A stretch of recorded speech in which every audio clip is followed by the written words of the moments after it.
She found a deed folded in her father's Bible. It led to a farm no one knew existed. My story starts on the day I legally stopped being a problem for the state of Oregon and became a problem for myself. My 18th birthday. It wasn't a day for cake or balloons. It was a day for paperwork. Release forms, liability waivers, final status checklists. I sat in Mrs. Albright's beige office, the air thick with the scent of stale coffee and industrial-grade carpet cleaner, and signed my name over and over again. Maya Callan. Maya Callan.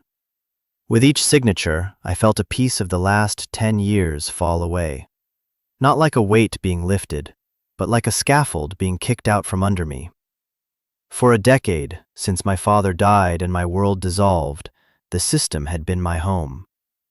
A series of houses, a roster of faces, a rule book as thick as a phone book. Now, the book was closed. This is my story. It's about what happens when you're handed the end of a thread from a life you never knew you had. If you've ever felt like you were standing at a crossroads with no map, maybe stick with this. Subscribe if you feel a connection, and let's see where this road takes us. Because on that day, I had no idea where it was leading me.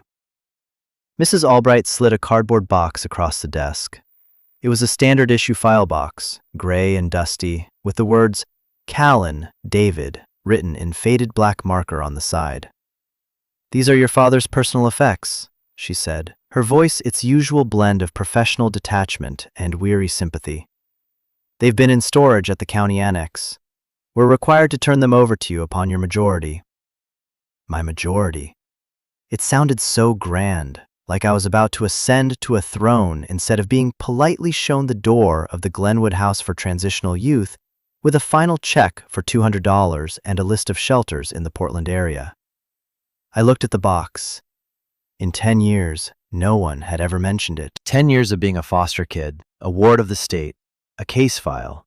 I was told my father, David Callan, had died in a workplace accident on a logging crew.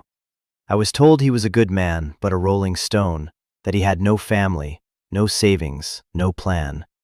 I was 8 years old. All I had left of him was a single, blurry photograph and a memory of the way his flannel shirt smelled like sawdust and pine needles. "That's it?" I asked, my voice smaller than I wanted it to be. "This is everything?" Mrs. Albright gave a small, sad shrug. "As far as the official record is concerned, yes." His landlord packed it up. "It's mostly just books and papers, I think. No one's ever opened it." She pushed a final form toward me, a receipt for the box. I signed my name one last time. Maya Callan. I was now the official owner of a box of ghosts. I spent my last night at Glenwood in my small, white room, the box sitting on the floor like an unexploded bomb. The other girls, most of them younger, had tried to throw me a party, which consisted of a corner store cupcake with a bent candle and a chorus of off-key happy birthday. I'd smiled and thanked them, but my mind was on the box. What could be inside? Old bills? Half-finished novels? Evidence of the messy, rootless life I'd been told he lived. I was afraid to open it. Afraid it would confirm the story, that it would be full of nothing, proving that I came from nothing. But I was also afraid not to. It was the only piece of him I had. Around midnight, when the house was finally quiet except for the hum of the ancient refrigerator downstairs, I sat on the floor and pulled at the packing tape. It was old and brittle, cracking under my fingernails. The cardboard flaps sighed open, releasing a decade-old puff of stale, dusty air. It smelled like old paper and something else. Something faint and familiar. Cedar. Just a hint. Inside, it was exactly what Mrs. Albright had predicted. Books, a lot of them. Worn paperbacks, mostly poetry and history. There was a stack of pay stubs from various logging and construction companies up and down the coast. A cheap watch with a cracked face, stopped at 2:17. A Zippo lighter that wouldn't spark. It was the debris of a life lived on the move. It was disappointing. It was exactly the story I had been told. I dug deeper, my fingers brushing against the bottom of the box. Underneath a tattered copy of Leaves of Grass was something heavier. I pulled it out. It was a Bible. Not a fancy one, just a simple black leather-bound King James version, the kind you find in motel drawers. The leather was worn smooth at the corners. His name wasn't embossed on the front. There was nothing to mark it as his, but I knew. I felt it. A strange, cold certainty settled in my chest. I opened the cover. On the flyleaf, in neat, blocky handwriting, was his name, David Callan. And below it, a date, the day I was born. My breath caught in my throat. I traced the letters of his name. It was the first time I had seen his handwriting. I flipped through the pages.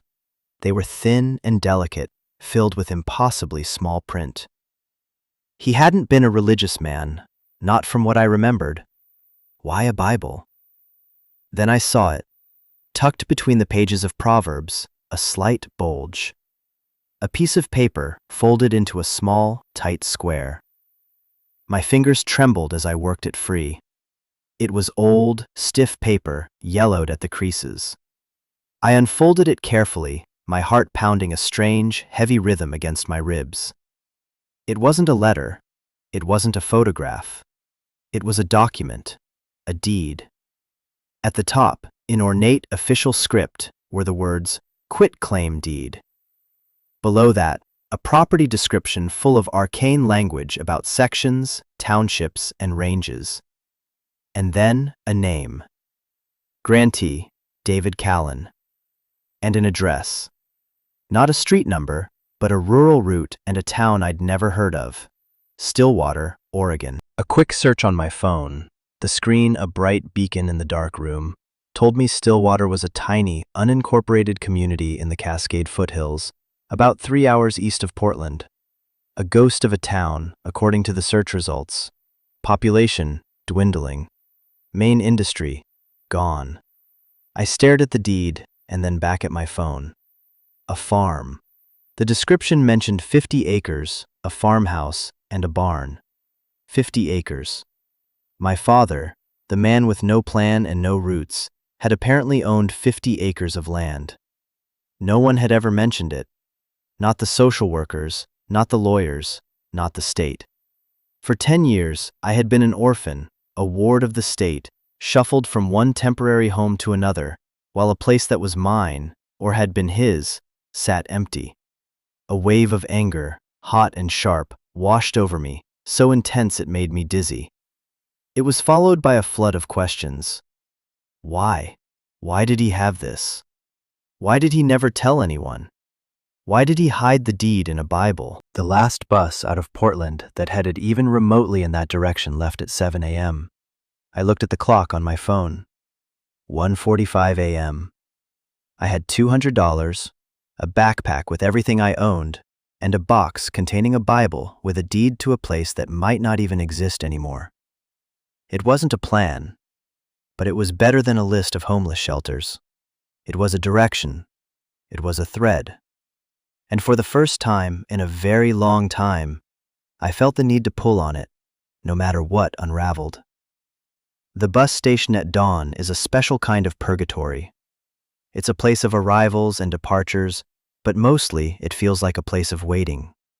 The air was thick with the smell of diesel fumes and disinfectant, and the people scattered on the hard plastic benches all had the same look on their faces. A mixture of exhaustion and grim determination.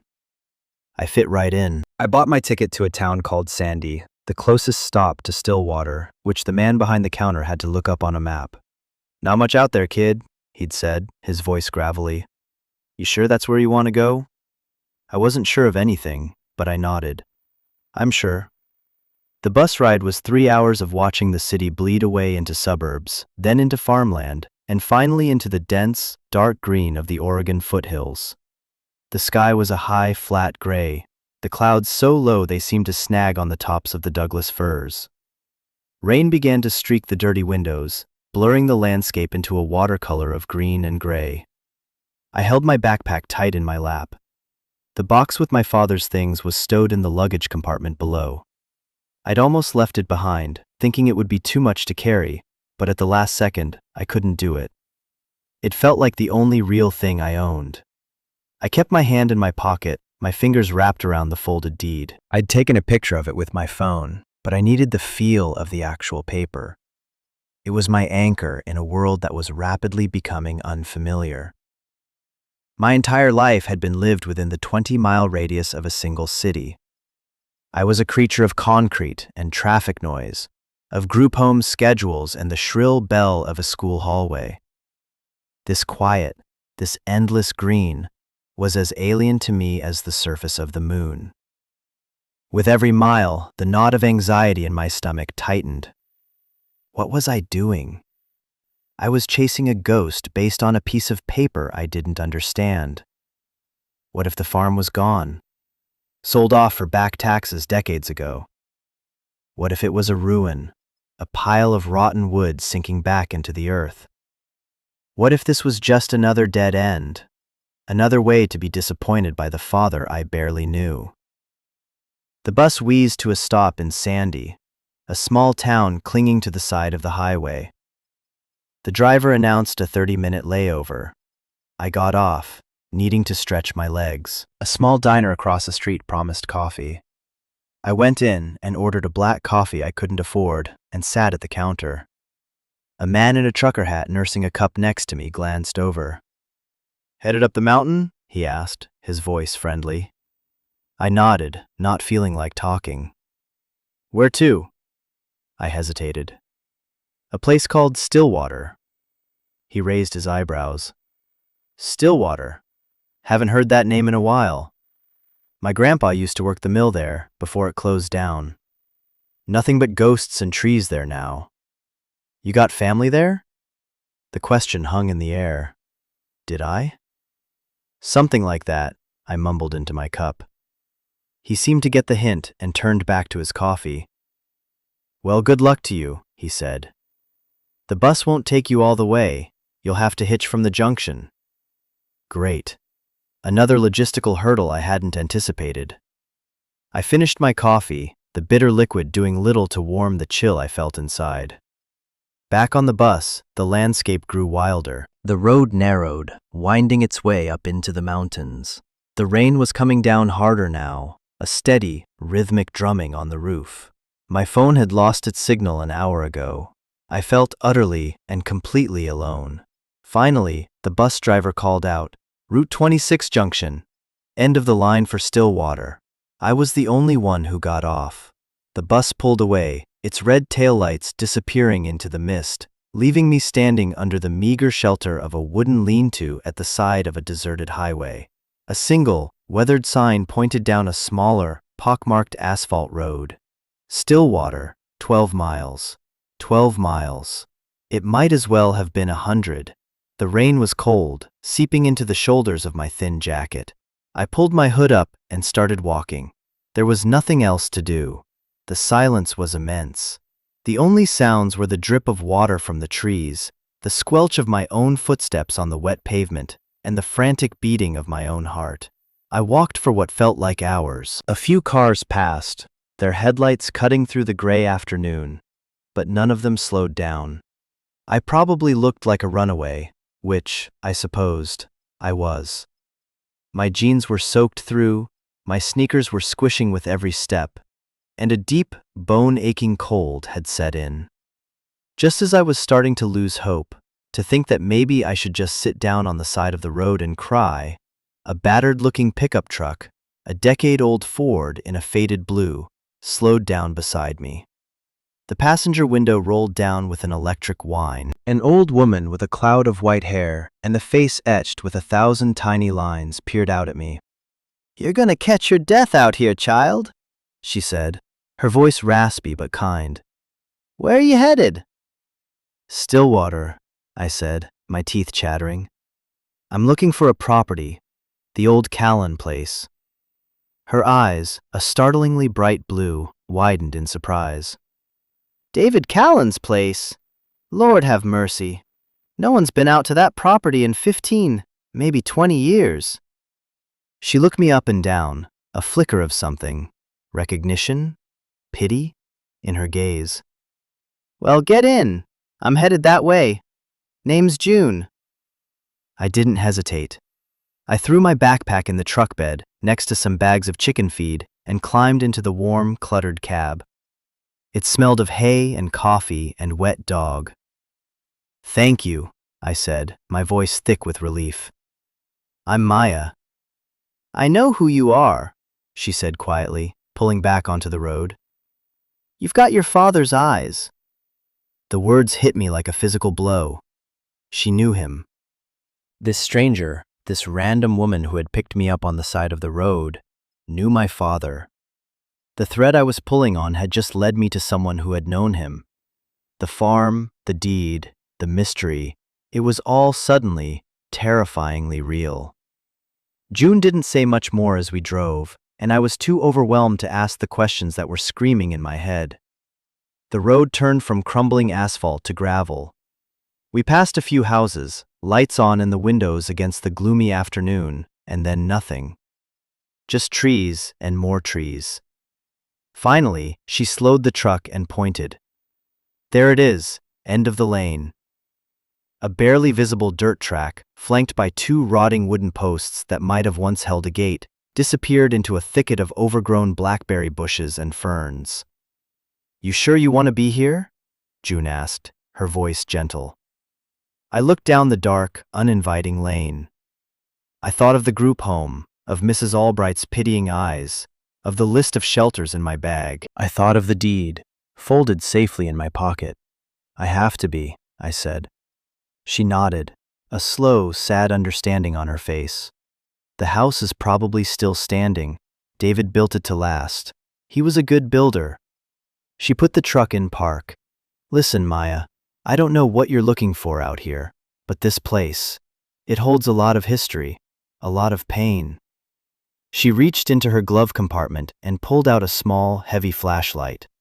"Take this, and my number." She scribbled it on a piece of paper. "The power's been off for years. You call me if you need anything, anything at all. I live just a mile back." I took the flashlight and the number, my fingers numb. "Thank you, June, for everything." "You look after yourself," she said, and with a final, worried look, she put the truck in gear and drove away, leaving me alone at the entrance to my father's land. The silence she left behind was even deeper than before. I stood there for a long moment, the rain plastering my hair to my forehead, and stared down the lane. This was it, the end of the line. Taking a deep breath, I shouldered my backpack and started walking into the shadows. The lane was less a path and more a suggestion. Thorny blackberry canes reached out like grasping arms, snagging on my jacket and jeans. The ground beneath my feet was soft and spongy with years of fallen leaves and pine needles, and the air was heavy with the smell of damp earth, rotting wood, and wild, growing things. It was a green tunnel, the light from the gray sky almost completely filtered out by the dense canopy of fir and cedar trees. After about 100 yards, the lane opened into a small clearing. And there it was, the house. It wasn't a ruin, not exactly. It was still standing, a simple two-story structure made of dark, weathered wood. But it was in a state of profound neglect. The porch roof sagged dangerously in the middle, one of its support posts having rotted away at the base. The windows were dark and blank, like vacant eyes, and one on the second floor was broken, a jagged hole gaping open to the elements. A massive climbing rose, gone wild, had conquered half of the front wall, its thorny branches covering the siding and reaching for the roof.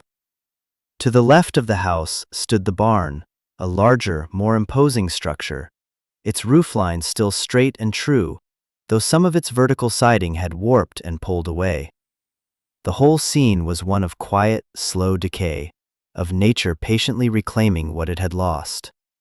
It was daunting, it was heartbreaking, but it was also beautiful in a strange, sad way. It looked like a place that had been loved once, and then forgotten for a very long time. I walked up the 3 rickety steps to the porch, testing each one with my weight before committing. The front door was solid oak, painted a dark green that was now peeling in long strips. The brass doorknob was tarnished black. There was a keyhole, but of course, I had no key. I tried the knob. Locked, of course. I peered through one of the grimy front windows. It was too dark to see much, just the ghostly shapes of furniture covered in white cloths, like a room full of sleeping giants. I walked around the side of the house. The rain had eased to a fine mist. The air was cold and clean. I found a side door leading into what looked like a mudroom.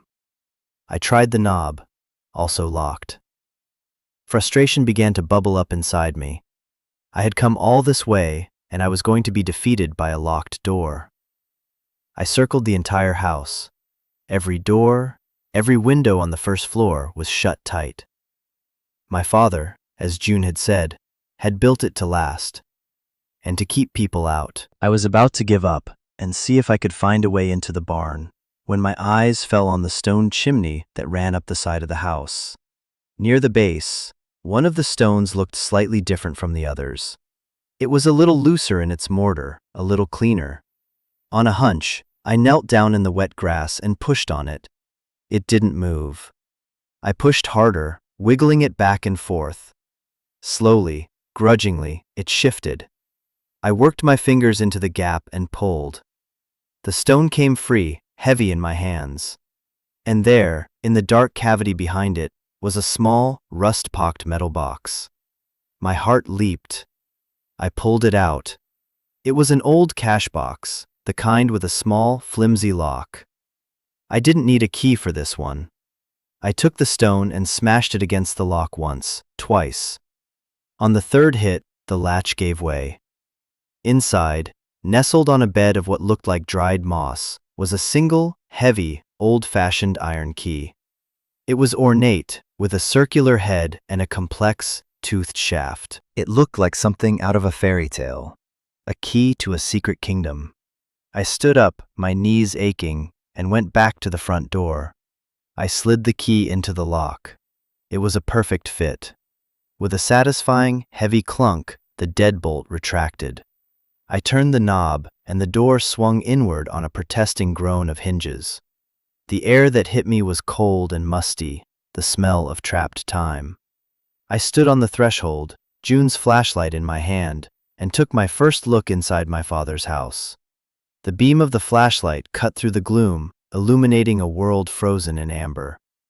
Dust motes danced in the shaft of light like tiny, frantic stars. Everything was covered in a thick, uniform layer of gray dust. In the entryway, a pair of muddy work boots stood by the door, as if he had just taken them off. A heavy coat hung from a peg on the wall. Straight ahead was a staircase leading to the second floor. To my right was the living room. I stepped inside, my footsteps echoing in the profound silence. The furniture, as I'd seen through the window, was draped in white sheets. I walked over to the largest shape, the one in the middle of the room, and pulled back the cloth. A cloud of dust billowed up, making me cough. It was a simple, sturdy-looking sofa. I pulled the sheet off a nearby armchair, then a coffee table. The furniture was plain, handmade from the look of it, but solid. On the far wall was a massive stone fireplace, big enough to stand in, the stones still black with soot. To the left was the kitchen. It was a time capsule. A kettle sat on the stove. A mug was on the counter, next to a jar that still held the brown remnants of instant coffee. It was all so normal, so domestic. It looked like someone had just stepped out for a minute, not for almost 2 decades. I felt like an intruder, a trespasser in someone else's life. But this wasn't just someone else's life, it was my father's. It was the life he had built here, in secret. I wandered through the downstairs rooms, my flashlight beam my only guide. Every room told a story of a simple, solitary existence. A small dining room with a table set for one. A pantry with shelves lined with empty mason jars. But it was the small office off the living room that stopped me cold. Unlike the other rooms, this one was not draped in sheets. It was left as if he was about to return at any moment.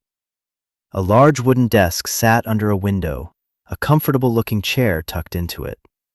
The desk was neat, almost obsessively so. A pen lay next to a clean blotter. A single book was open, face down. But it was what was on the wall that made me stop breathing. It was a corkboard, and it was covered in pictures of me. Me as a baby, chubby and bald. Me as a toddler, taking my first steps on a patch of grass. Me on my first day of school, with a missing front tooth and a backpack almost as big as I was. Pictures I had never seen before. Pictures he must have taken. And in between the photos, there were newspaper clippings. School honor rolls with my name circled. A grainy picture from the local paper of my soccer team winning a championship. He had been watching. All those years I thought I was alone, that I was forgotten. He had been watching. From a distance. A sob, thick and painful, tore its way out of my chest. I sank into the chair at the desk, the flashlight beam wobbling, and I cried. I cried for the little girl who had lost her father. I cried for the young man who had to watch his daughter grow up from the shadows. I cried for all the lost years, the lost moments, the life we could have had in this house together. When the tears finally subsided, I felt hollowed out, empty. I sat in the dark, in the silence, for a long time. My gaze fell back to the desk. Next to the open book, there was a small, cedar-lined box. It wasn't locked. I lifted the lid. Inside, on a bed of faded blue velvet, were two things. A stack of letters, tied with a simple piece of twine, and a small, cassette tape recorder, the kind that was popular in the 90s, with a single tape inside, labeled with one word, Maya. This was it. This was what he had left for me. The story. The answers. With trembling hands, I picked up the stack of letters. The top one was addressed to me. For Maya, on her 18th birthday. The envelope felt impossibly heavy in my hands. The paper was thick and creamy, not like the cheap stationery from the group home.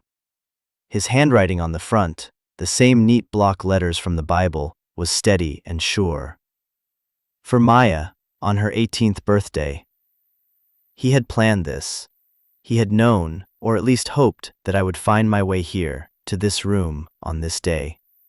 The thought was both comforting and terrifying. I sat in the dusty office chair, the beam of June's flashlight resting on the desk, creating a small pool of light in the overwhelming darkness of the house. The silence pressed in, broken only by the sound of my own breathing and the frantic, hopeful thrumming of my heart. I used my thumbnail to slit the envelope open, my touch clumsy, afraid of tearing the precious contents. Inside was a single sheet of paper, folded twice. I unfolded it. The letter was dated 2 weeks before his death. I had to read the date twice to be sure. He had written this, knowing his time was short. The script was the same, but it was tighter, more compact, as if he was trying to fit a lifetime of words onto a single page. My dearest Maya, it began. The words blurred for a moment, and I had to blink back fresh tears. No one had called me dearest in my entire life. If you are reading this, it means two things. First, it means I am gone. And for that, my girl, I am more sorry than words can ever say. The thought of leaving you alone in this world is the only thing that has ever truly scared me. Second, it means you have found your way home. And that, Maya, that gives me a peace I cannot describe. You were always a clever girl. I knew you would solve the puzzle. Home. He called this place home. My home. I looked around the dark, dusty room at the pictures of my childhood on the corkboard. Maybe it was. Maybe home wasn't a place you were given, but a place you had to find. I continued reading. I know you have questions. I know the story you were told about me is a simple one. A man who lived and died without leaving much of a mark. It was important, for a time, that the world believed that story. It was the only way I could keep you safe. But it's not the whole truth. The truth is more complicated. The flashlight flickered, and I tapped it nervously against the desk until the beam steadied. I didn't have a good start in life, Maya. My own father was a hard man, and the company he kept was harder. I got tangled up in things, made mistakes a young, stupid man makes when he's trying to prove himself. I ended up owing the wrong people a lot of money. Not the kind of people who send you letters in the mail. The kind of people who make things and people disappear. A cold dread, completely different from the grief I'd been feeling, began to creep up my spine. This wasn't a story about a simple logger. This was something darker. When you were born, you changed everything for me. Holding you in my arms, I knew I couldn't be that person anymore. I couldn't have that life touch yours. So I ran. I took you, and we disappeared. I changed my name, took jobs that paid cash, lived in places for no more than a few months at a time. We were ghosts. All that time, I was saving. Every single dollar I could scrape together went into a secret account. I had a dream, you see. A dream of a place where we could be safe. A place so far off the beaten path that no one would ever find us. A place where you could put down roots. He was talking about this farm, this house. He had built it all for me. For us. I bought this land under my real name, the only clean thing I had left from my old life. I built this house with my own 2 hands. On weekends and vacations, I told my bosses I was taking to visit family I didn't have. It was my secret project, our fortress. I poured every bit of love I had for you into these walls. I dreamed of the day I could bring you here, show you the stars from the porch, teach you the names of the trees. The ache in my chest was unbearable. I could almost see him here, hammering nails, hoisting beams, his mind full of images of a future that would never come to be. But they found me, Maya. The past has a long reach. I got word. They knew I had a daughter. They were going to use you to get to me. I had to make a choice. I could run again, but they would always be looking for us. Or I could end it. I arranged for the accident. I paid off the right people, made it look convincing. I made a deal to settle the debt, a final, one-time payment. It cost me everything I had, and my life. I stopped reading, my mind reeling. An accident. My whole life I had believed it was an accident, but it wasn't. It was a sacrifice. He had chosen to die to pay a debt, to sever the connection between his dangerous past and my future. He hadn't abandoned me. He had protected me in the only way he knew how. It was a truth so enormous, so world-altering, that I couldn't fully grasp it. I felt like the floor had fallen out from under me, and I was in freefall. The only thing I couldn't part with was this land, the letter continued. My only regret is that I couldn't leave you with more. There was no money left. I had to trust the system to take care of you, which was the hardest thing I've ever had to do. And I had to trust that one day you'd be old enough and strong enough to handle the truth. I set it up so the box with the Bible would be released to you on your 18th birthday. I hoped you'd find the deed. I hoped you'd be brave enough to come looking. He had trusted me. Even as a child, he had trusted the woman I would become. This house, this land, it's all I have to give you, Maya. It's not much. It's probably in rough shape by now. There are likely back taxes owed, legal tangles I couldn't foresee. People might try to take it from you. But it's yours. It was paid for with love and hope.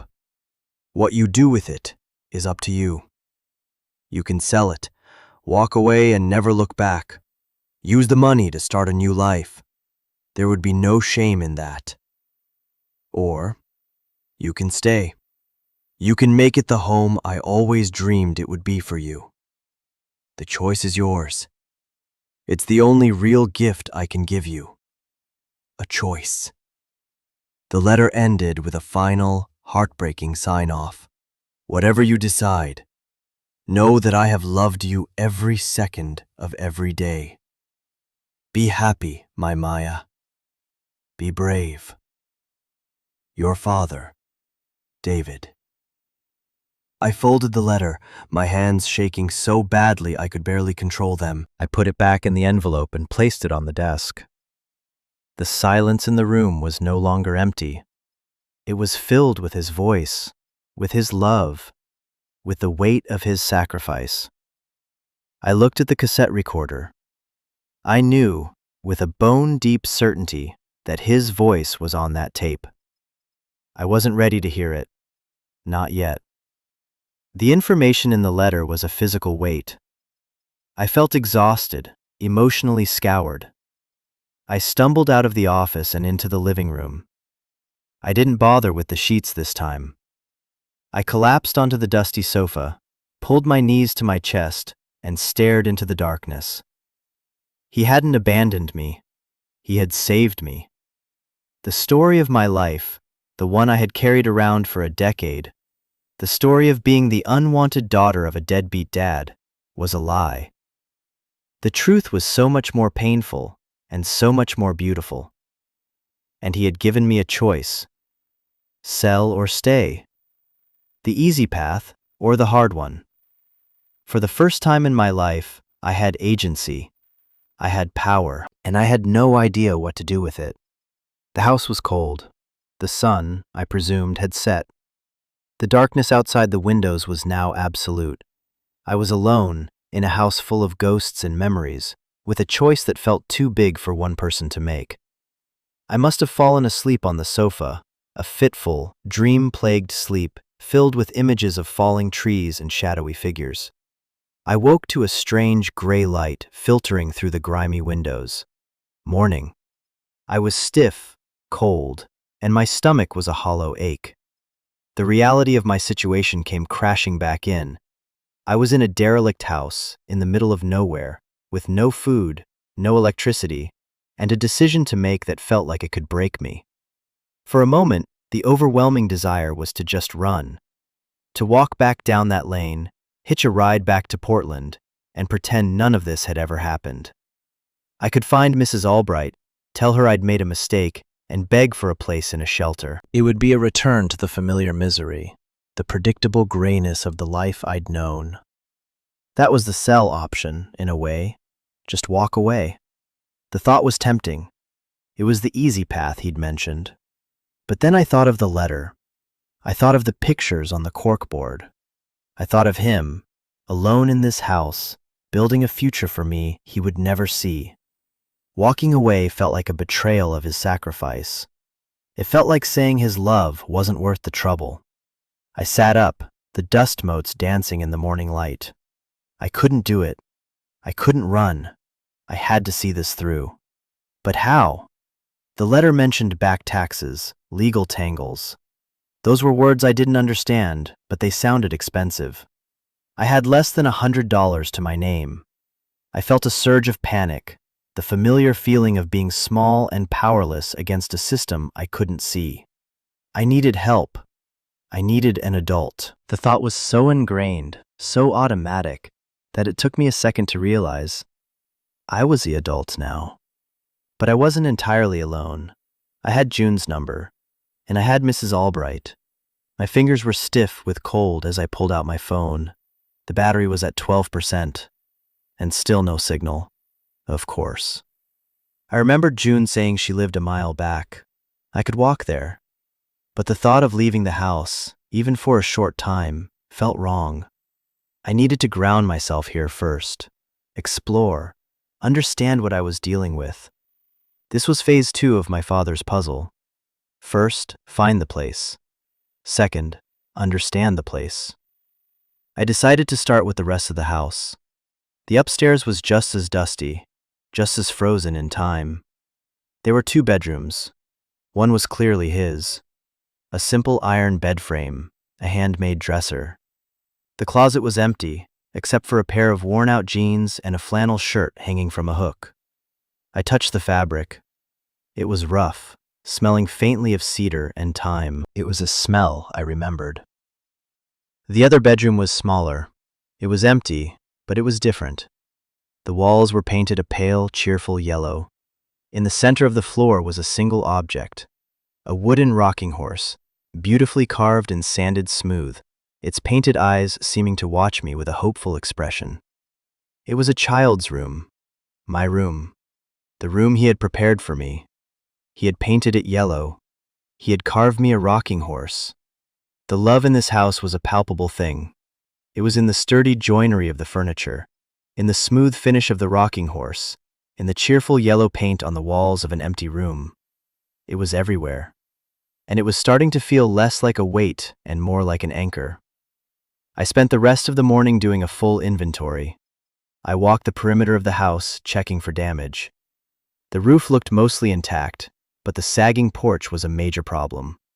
The broken window upstairs needed to be boarded up. The plumbing, I discovered after finding the hand pump for the well out back, was a closed system, not connected to any municipal water. With a few minutes of vigorous pumping, I was rewarded with a gush of rusty water, which eventually ran clear and cold. Water, that was a huge victory. In the kitchen, I found a stash of canned goods in a deep pantry. Beans, stew, canned peaches, all of it years past its expiration date, but probably still edible. Emergency rations, he had thought of that too. In the barn, I found a treasure trove.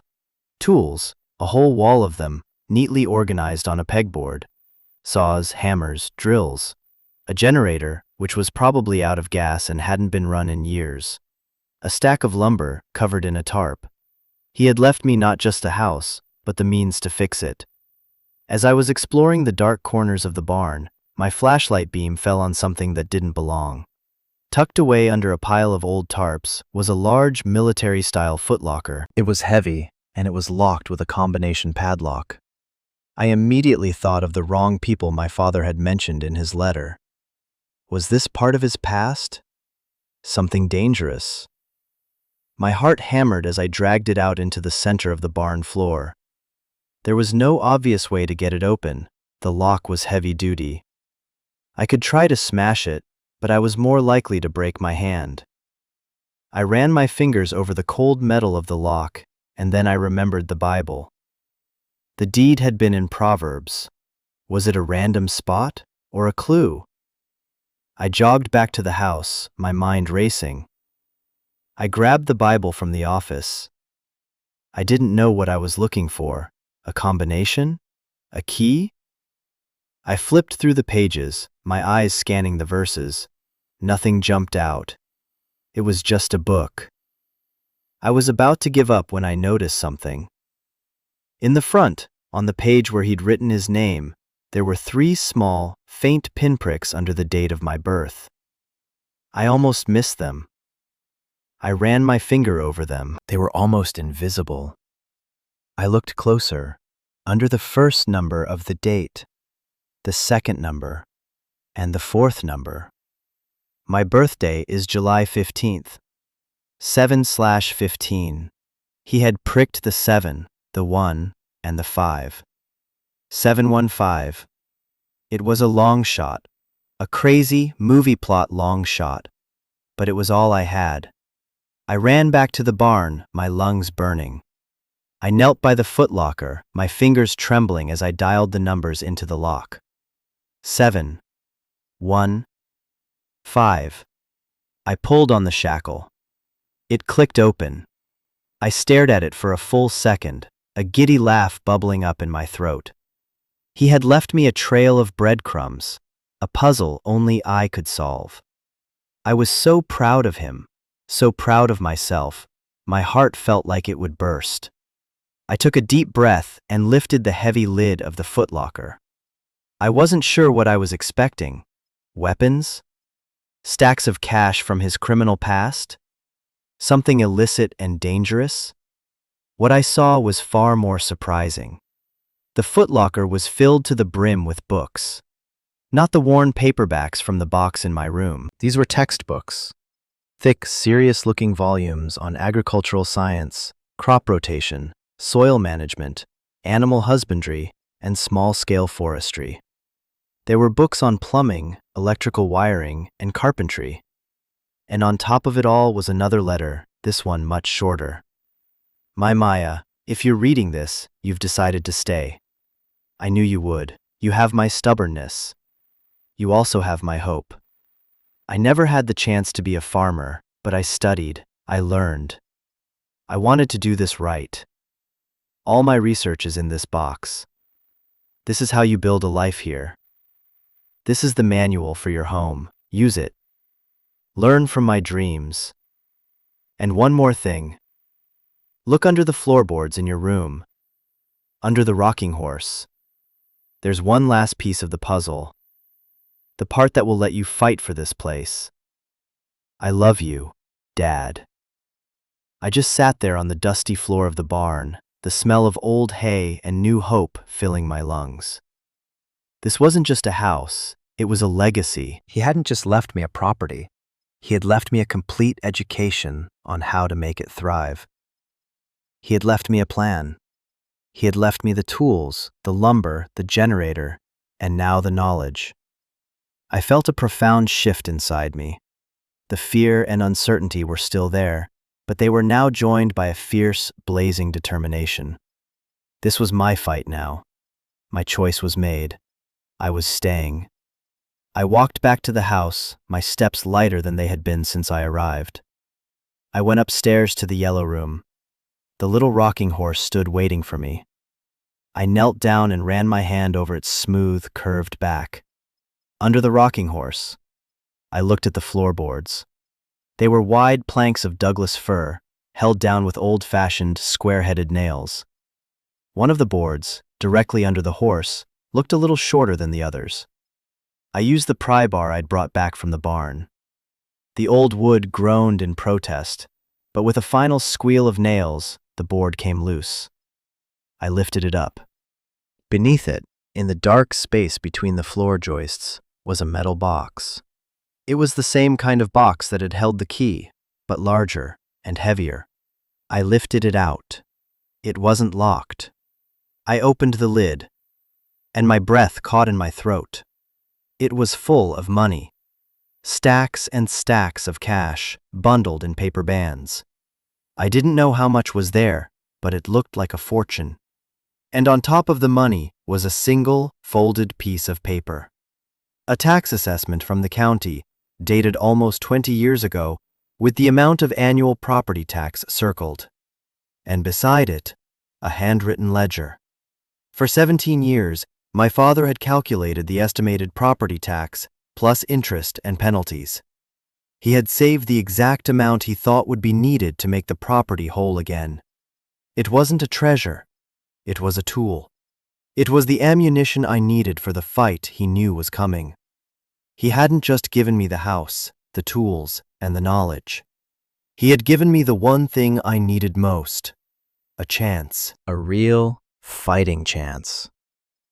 I sat there on the floor of my yellow room, a room I had never slept in, surrounded by the evidence of a father's fierce, desperate, and undying love. And for the first time, I felt truly at home. I wasn't a runaway or an orphan anymore. I was the keeper of a promise. I was the heir to a dream, and I was ready to fight for it. I thought about you all, listening to this. I just sat there, the world spinning.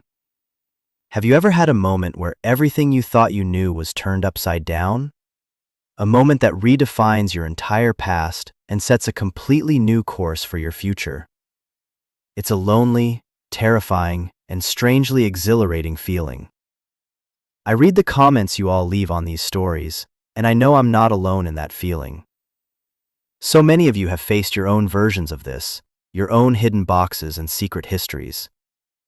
If this story is hitting you, if it's resonating with some forgotten part of your own journey, let me know in the comments. Your stories, your solidarity, they become part of a larger chorus that says we are not alone. It helps, more than you can possibly know. The next morning, I woke up with a purpose. The fear and confusion had been burned away in the fire of discovery, leaving behind a core of cold, hard resolve. I had a mission. Step 1. Get to a phone that worked and make 2 calls. One to June, and one to Mrs. Albright. I packed a small bag with the cash box, the deed, and the tax ledger. Leaving that much money in the house, even a hidden house, felt reckless. I ate a can of cold beans for breakfast, a meal that should have been miserable but tasted like victory. Then I locked the front door with the iron key, replaced the stone that hid it, and started the 1-mile walk to June's house. Her place was a small, neat cottage with a plume of smoke rising from the chimney and a garden full of winter greens. As I walked up the gravel path, she came out onto the porch, a mug of coffee in her hand. She wasn't surprised to see me.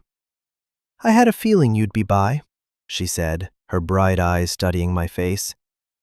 "You look different than you did yesterday." "I feel different," I admitted. "Can I use your phone? I need to make a couple of calls. It's important." "Of course, child.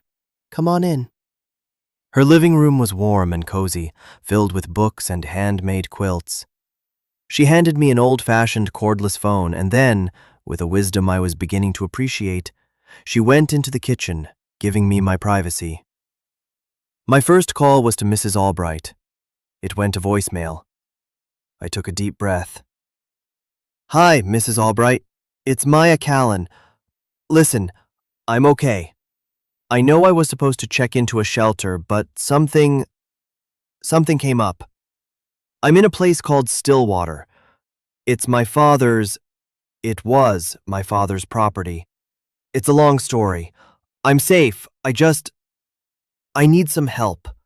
I need a lawyer. The letter he left mentioned back taxes, and I think someone might try to take the land. Can you help me find someone who deals with property law? Someone who's on our side? I'll call you back tomorrow. I'm okay, really." Hanging up felt like I had taken a huge, terrifying step. I was asking for help, but not as a victim. I was asking for it as a partner, a client. My next call was to the number on the tax assessment for the county records office. A bored-sounding clerk answered. I explained, as calmly as I could, that I was the heir to the property at the address on the deed, and I needed to find out the status of the back taxes.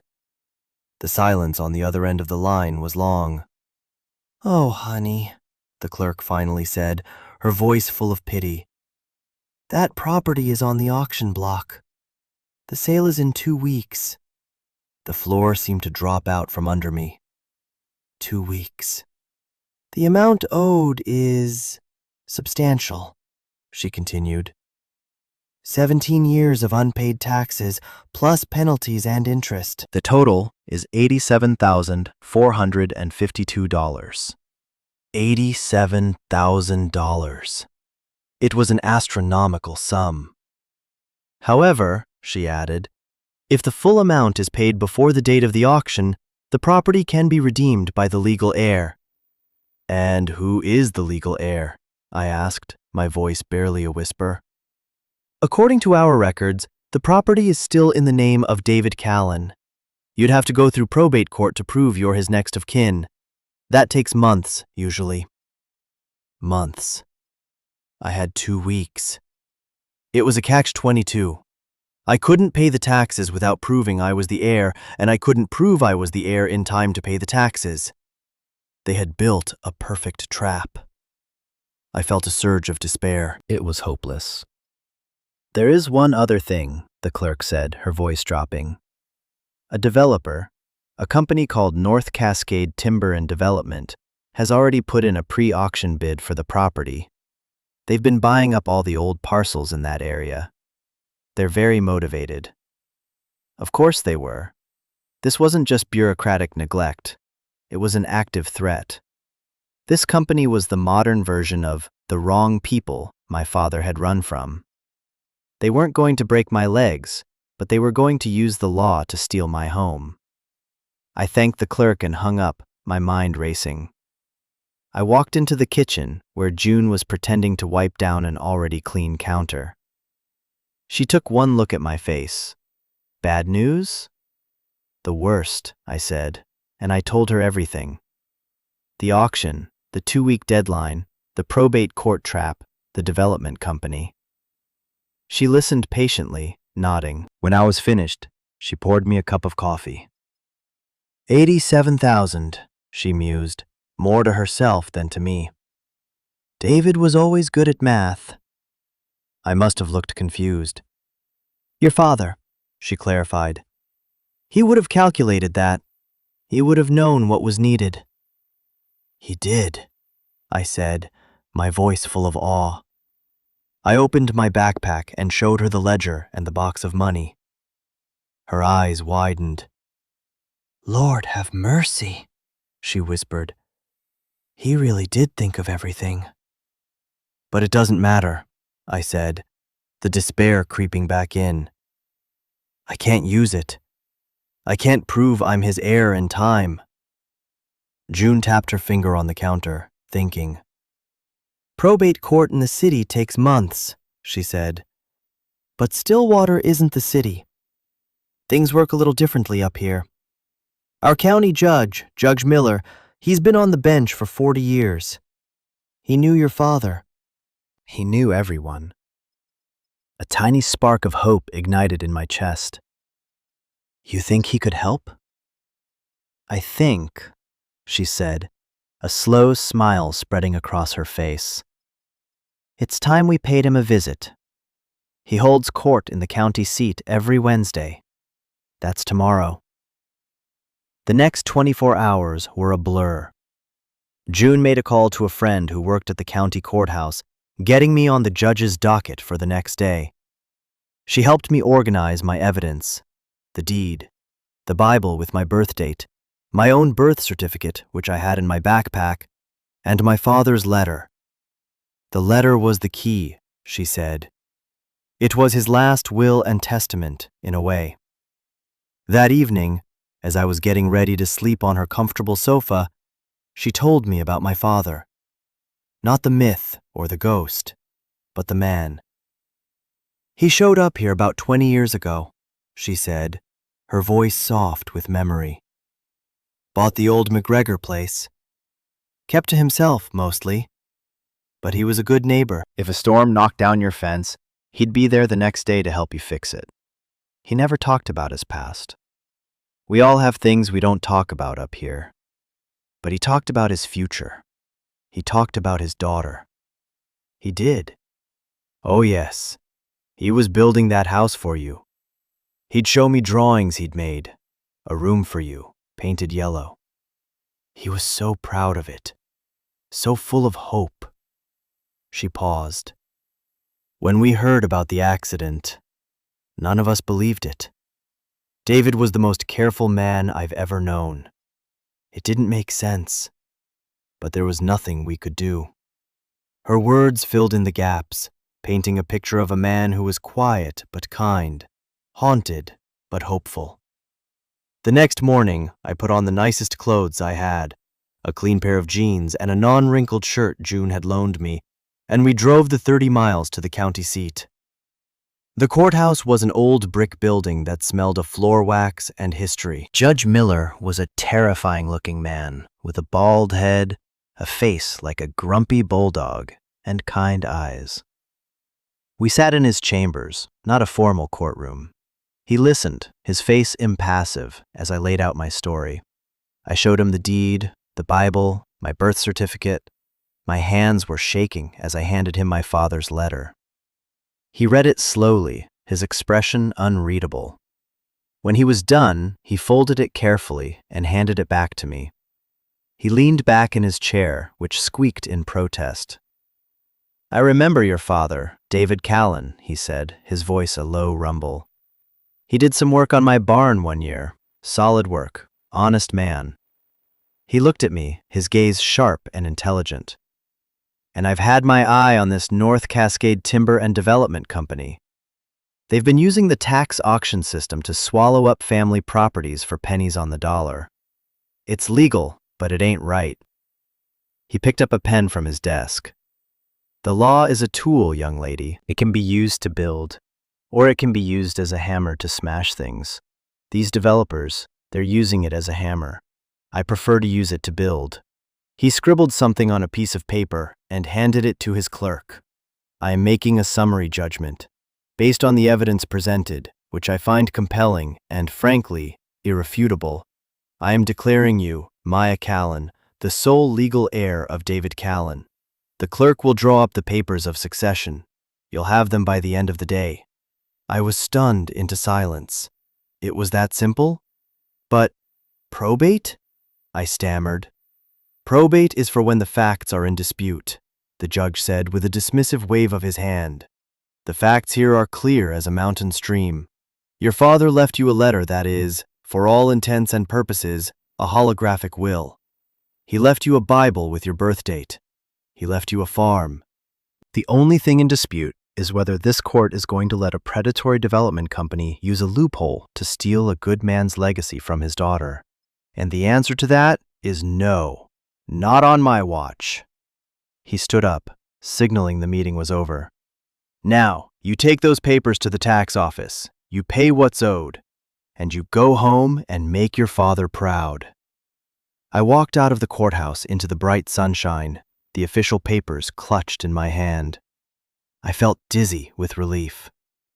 June was beaming. I told you things worked a little differently up here, she said.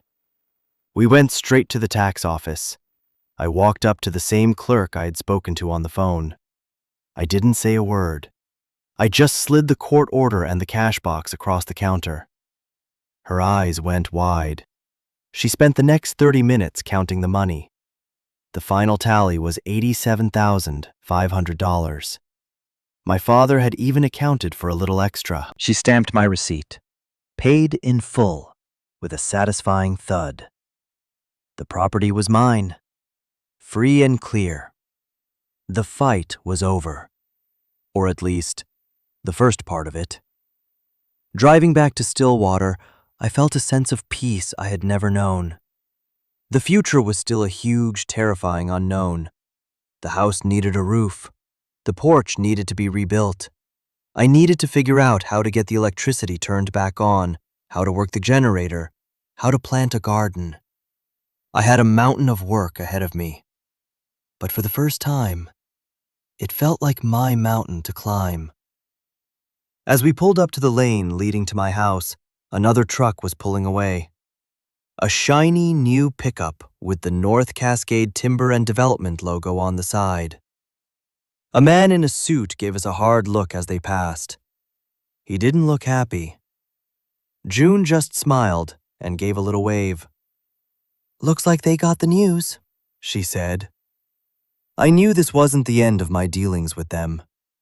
They wouldn't give up that easily. But I wasn't afraid. I had the law on my side. I had good neighbors, and I had the love of a father who had built a fortress for me. That night, back in my own dusty, cold, perfect house, I finally felt ready.